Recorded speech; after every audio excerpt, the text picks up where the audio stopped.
o maior produtor e exportador de açúcar no mundo. Uma colônia que se caracterizava principalmente pela utilização da plantation, embora ainda fosse escravista. Plantation que basicamente foi um sistema agrícola de monocultura e latifúndio que vigorou tanto no Brasil colonial quanto nas colônias da Nova Inglaterra, as colônias do norte das 3 colônias que depois acarretariam na formação dos Estados Unidos da América. O país que estamos falando é o Haiti. Haiti que teve seu processo de colonização em meados do final do século XV, mais especificamente em 1492.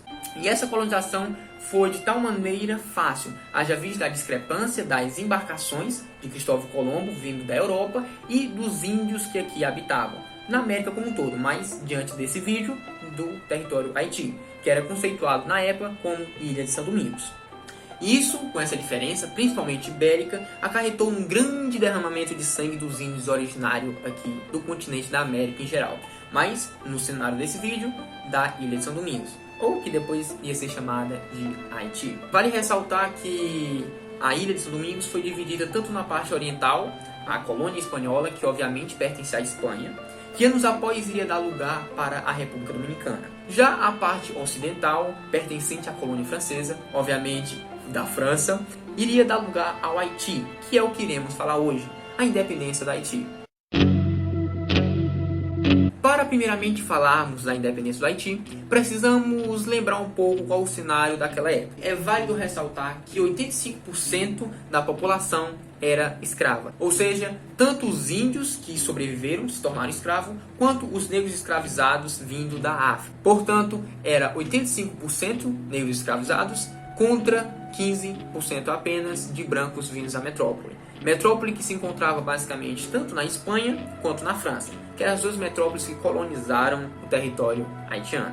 Para começarmos a falar propriamente dito da independência haitiana, temos que lembrar que antes de uma revolução, primeiramente a fervura dos sentimentos de revolta. Isso ocorreu devido principalmente às péssimas condições de trabalho que os escravos eram submetidos.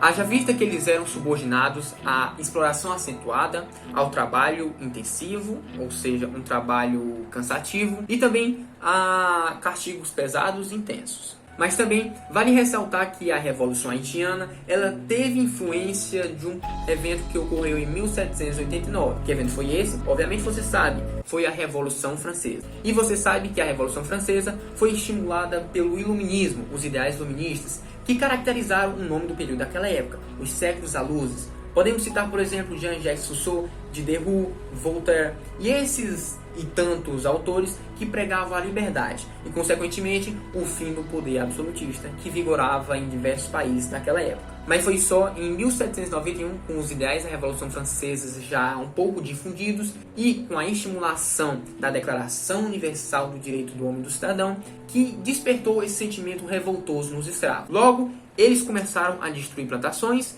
e expulsaram os grandes proprietários, ou seja, os donos de escravo, e quem ousasse não sair do território, eles iriam matar. A princípio, esse processo todo foi liderado por François Toussaint Breda, que logo após foi chamado de Toussaint Louverture. E ele que foi declarado como o líder militar da Revolução, ou seja, da revolta haitiana.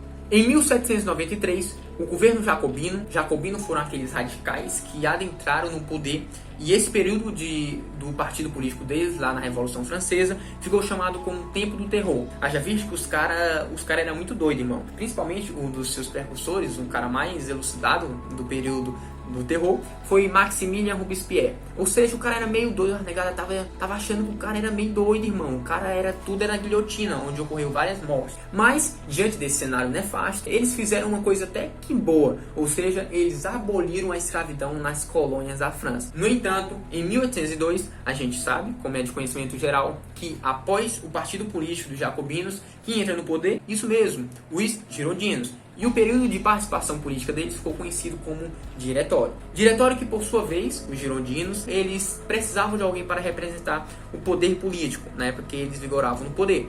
E eles escolheram um cara que batalhou lá no Egito. O cara era muito forte, irmão. O cara era representante do exército. Nas imagens ele aparece muito bonito, mas na realidade o cara é muito feio, irmão. O nome dele era Napoleão Bonaparte. E em 1802, Napoleão Bonaparte decide restaurar a escravidão nas colônias da França. Haja vista que ele teria que que pagar o exército dele, claramente, e também ele teria que aumentar o poderio da França, porque a França, na Revolução Francesa, estava passando fome, ou seja, estava numa situação muito difícil. Logo, as tropas de Napoleão Bonaparte, com aproximadamente 40 mil soldados, vendo aquele agasalho lá no Haiti, no caso era Ilha de São Domingos, vão até lá e batalham, confrontam as tropas haitianas. Logo, isso termina como conclusão que Toussaint Louverture vai ser preso e levado para a França, o lugar onde ele irá morrer, com aproximadamente 59 anos de idade. Porém, após a morte de Toussaint Louverture, um cara chamado Jacques Dessalines decidiu perpetuar esse processo que ia culminar anos após na independência haitiana. E esse cara foi chamado Jacques Dessalines. Jacques Dessalines, então, perpetuou esse processo. Ele, com as desigualdades bélicas que tinha no exército francês contra os haitianos, ele conseguiu ganhar das tropas francesas, ainda com essas grandes inferioridades. E, no ano de 1804, ele consegue confrontar e, consequentemente, derrotar as tropas francesas. Ou seja, a independência do Haiti foi proclamada em 1804.